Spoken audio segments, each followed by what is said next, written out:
Buenos días, profesor. En esta oportunidad, mi persona tiene el agrado de explicar a grandes rasgos sobre qué versa el tema de cancelación de procedimientos. Como podrá apreciar, este es un índice de los temas que se van a tocar en la presente exposición. Bien, en el presente trabajo se va a respetar la estructura, es decir, la introducción, el desarrollo y finalmente la conclusión o cierre. En la introducción vamos a mencionar un poco sobre qué es la cancelación de los procedimientos. En sí se podría afirmar que ocurre cuando se interrumpe el procedimiento de selección por algún motivo, es decir, va a estar debidamente motivado. Esta figura se encuentra recogida en los artículos 30 de la ley y 67 del reglamento. Bien, el trabajo consta de varias partes. Primero, la introducción, que justamente es esta parte. Posteriormente se va a explicar qué es el procedimiento de selección. Luego, la cancelación del mismo. ¿Para qué? Para poder desarrollar el tema en sí. Por ejemplo, vamos a hablar sobre las causales, sobre el procedimiento y sobre sus efectos. Luego, como es debido, se va a proponer algunas conclusiones sobre el análisis realizado. Ahora bien, el proceso de contratación se va a dividir en tres fases. La primera fase es la de programación y actos preparatorios, posteriormente la fase de selección y la fase de ejecución contractual. Nosotros nos vamos a detener en la fase de selección. ¿Por qué? Porque aquí es donde la entidad va a seleccionar a un proveedor, ya sea persona natural o persona jurídica. Este proveedor es el que va a presentar la mejor oferta para suscribir el contrato de obra, de servicios o de bienes. Lo esperado en sí es que en este procedimiento se suscriba o bueno, se concluya con la buena pro, pero van a haber sucesos que van a impedir que esto suceda. Y he aquí la cancelación del procedimiento de selección que se va a explicar con posterioridad. Como pueden apreciar en esta diapositiva, se observa el ciclo que se ha mencionado anteriormente, el ciclo de contratación.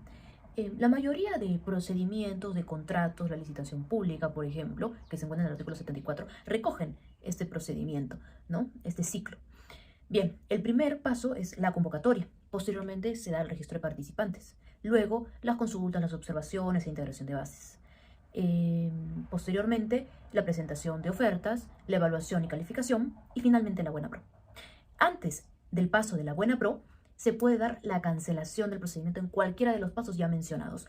Bien, ¿por qué? Se interrumpe simplemente el procedimiento por una causa motivada, como se ha mencionado en las primeras PPTs, ¿no? ¿Por qué? Se puede cancelar, se puede perfeccionar el contrato, se puede declarar desierto también el procedimiento, entre otros. Esto es más que todo para situarnos en qué momento se da la cancelación del procedimiento. Ahora vamos a hablar propiamente sobre qué es la cancelación de procedimientos de selección. Bien, el OCE señala que el procedimiento de selección puede culminar cuando la entidad dispone su cancelación. Para esto, Retamoso señala lo mismo, pero lo amplía un poco más diciendo que la cancelación procede siempre que no se haya suscrito el contrato. Correcto. Y también va a decir que la cancelación no es lo mismo que la resolución o la nulidad. ¿Por qué? Porque, por ejemplo, la declaratoria de desierto es cuando ya se ha suscrito el contrato y cuando ya se ha suscrito, lo que viene a tallar es la nulidad. Y eso ya se realiza bajo mecanismos de solución de controversia y ejecución contractual.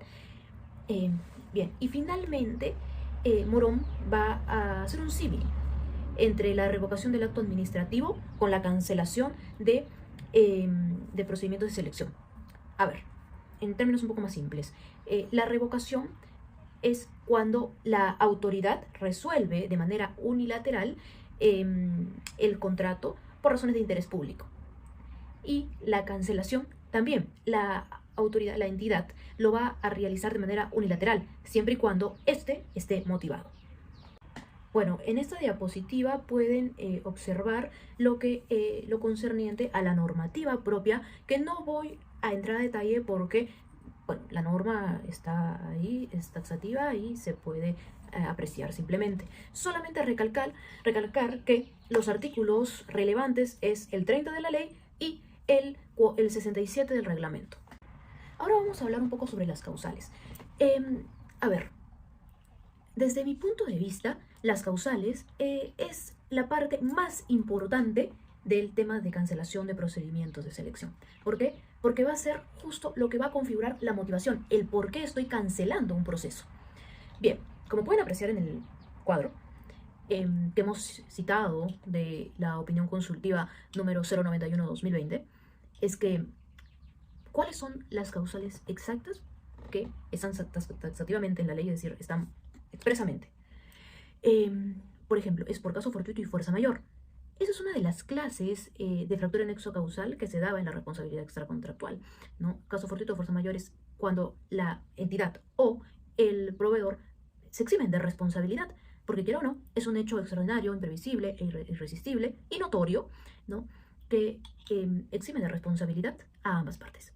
Bien, también es cuando desaparece la necesidad de contratar, justamente cuando la entidad ya no requiere de los servicios del proveedor, simplemente, bueno, agradece su participación y continúan sin haber suscrito ningún contrato. Y finalmente, que el presupuesto asignado debe destinarse a otros propósitos de emergencia declarados expresamente. Sí, perfecto. Supongamos que yo tengo dos supuestos. Y estoy destinando mi presupuesto al B, pero de la nada me surge una emergencia que es el supuesto A.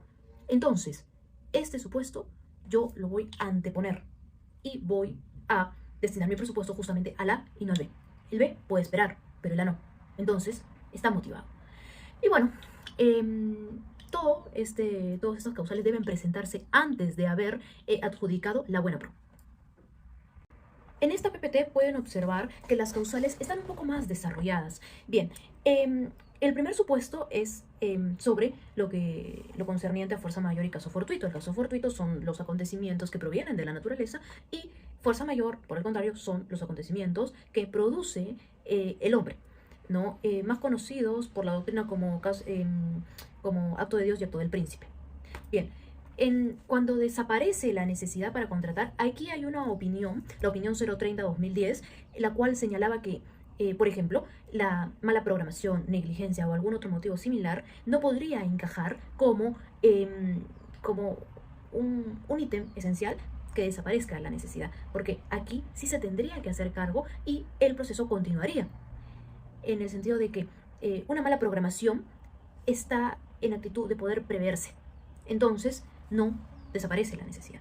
Y bueno, finalmente sobre el presupuesto, cuando el presupuesto asignado se tiene que atribuir a otra actividad, ya se explicaba anteriormente. Bien, la cancelación también exige un procedimiento, como todo proceso. Este procedimiento está establecido en el artículo 46 del reglamento y también Retamoso lo va a explicar en términos un poco más sencillos. En primera instancia se debe comunicar la decisión dentro del día siguiente y por escrito al comité de selección o al órgano encargado. Luego se debe registrar en el SEACE la resolución o acuerdo cancelatorio al día siguiente de la comunicación. Y bueno, de ser el caso, también se pueden enviar correos electrónicos a los participantes. Y finalmente, la resolución o acuerdo que formaliza la cancelación debe ser emitida por el funcionario, esto es muy importante, por el funcionario que aprobó el expediente de contratación u otro de igual o superior nivel.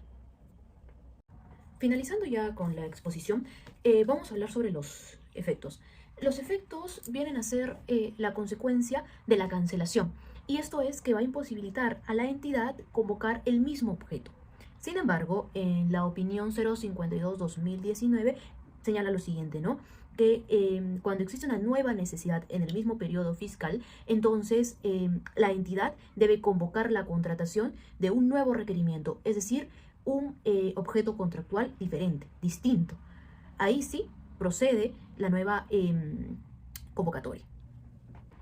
Ahora sí, a modo de conclusión, vamos a referir 3 puntos fundamentales. En principio, el concepto o qué se entiende por cancelación de procedimientos, ¿no? La cancelación de procedimientos de selección es la interrupción en el proceso de contratación hasta antes que se dé la buena pro, hasta antes que se otorgue la buena pro. Bien, luego, ¿cuáles son las causales? Justamente el ítem más importante que había mencionado anteriormente, que desde mi punto de vista es Lo fundamental no es por qué se puede cancelar un proceso. Y esto es por caso fortuito, fuerza mayor, cuando desaparezca la necesidad o cuando el presupuesto asignado deba designarse para, para otro suceso con mayor emergencia, ¿no? Y finalmente, cuando la entidad decide cancelar un procedimiento, pues queda imposibilitada por un periodo de volver a convocar el mismo objeto contractual, ¿no? Sin embargo, dicha cancelación no impide que la entidad demuestre la existencia de una nueva necesidad en el mismo periodo fiscal, ¿no? En dicho supuesto, se puede convocar la nueva contratación con un nuevo requerimiento, en tanto sea un objeto contractual diferente. Gracias.